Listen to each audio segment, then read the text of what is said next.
everyone, it's been a while. I hope I'm in the best of health.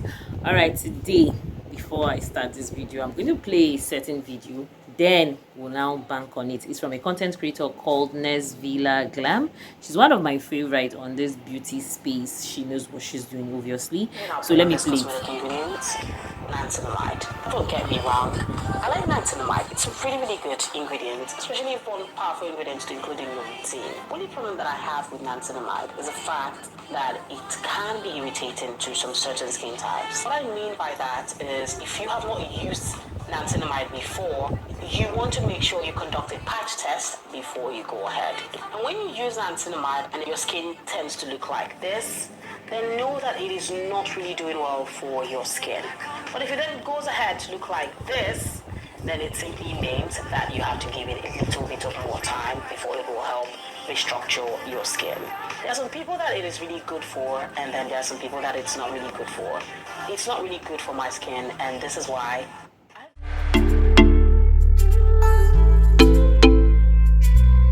we say different strokes for different folks. For me, I can't even go ahead without niacinamide. Like, niacinamide is one of my holy grail. Obviously I have so many other holy grails, but niacinamide is something that I can't take out of my skincare.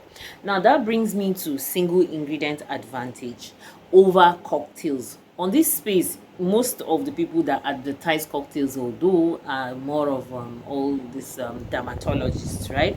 You will see they bring a whole product that has more than 15 ingredients, and you know the irony of the whole thing, these same people will tell you to avoid overindulgence, but as it stands right now, they are introducing products that encourages overindulgence, in as much as sometimes these actives that they put out there might not necessarily be so high like that. But don't get it twisted.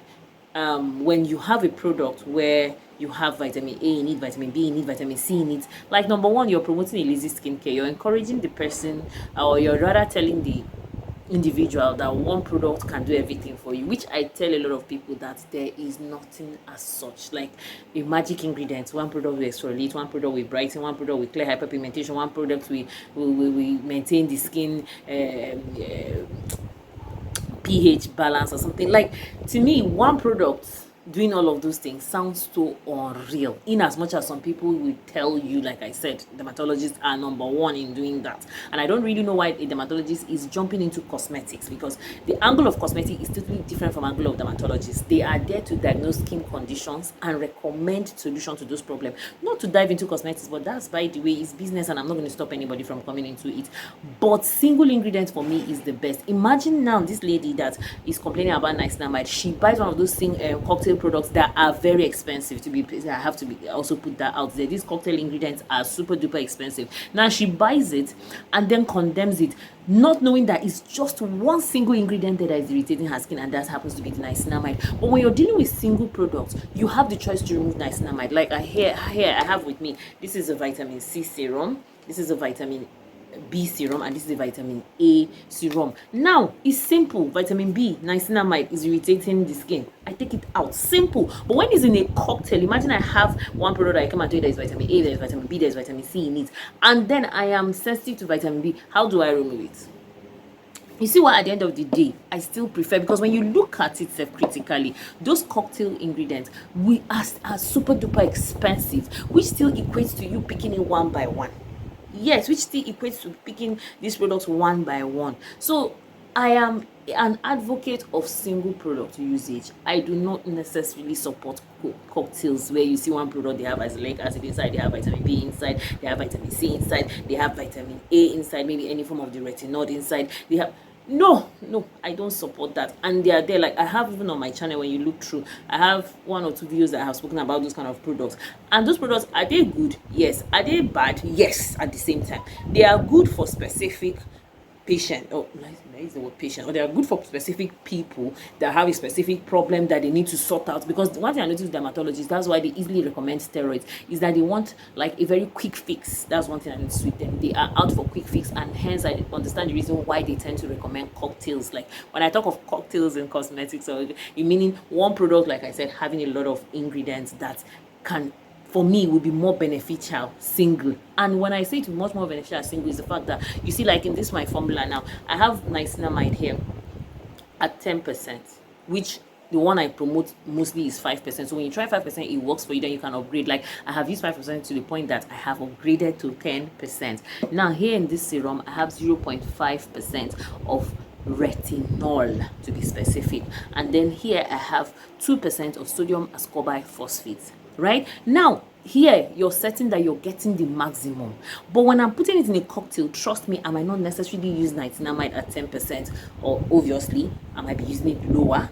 And then I might not necessarily use vitamin C, that sodium ascorbate phosphate, at 2%. Obviously I'll be using it way lower, you understand, to avoid any contradiction and any reaction. You see another disadvantage of all of these cocktails. But then single ingredients for me is much more intentional. I don't know if I am making sense in this video at all. Like I said, this video is not going to be long. I'm going to stop here. So basically, if you come to me for advice on ingredients list or whatever, I would prefer simple. That's why you see me, the ordinary is one of my favorites, to be honest with you. Polastra is another good one. Inky is another beautiful one. Naturium is something else, but Dr. V is products is something that I tell you to look before you leap. Like watch it first, understand yourself first before. So basically I would like to advise people to use single products first, understand what works for them and what does not work for them before they dive into cocktails. I don't know if you know what I'm trying to say to you. Mean that when you're getting into skincare, don't just jump into cocktails, don't just jump into products that have a lot of ingredients. No, go for those simple ones first. Understand your skin, because if Nesville had not used single ingredients to understand that she is sensitive to niacinamide, she wouldn't have known. If she had jumped into cocktails, she wouldn't have really, it would, maybe as a professional though, along the line she might begin to look for, but at the end of the day she still needs to work with single products before she understands which one does not work for her.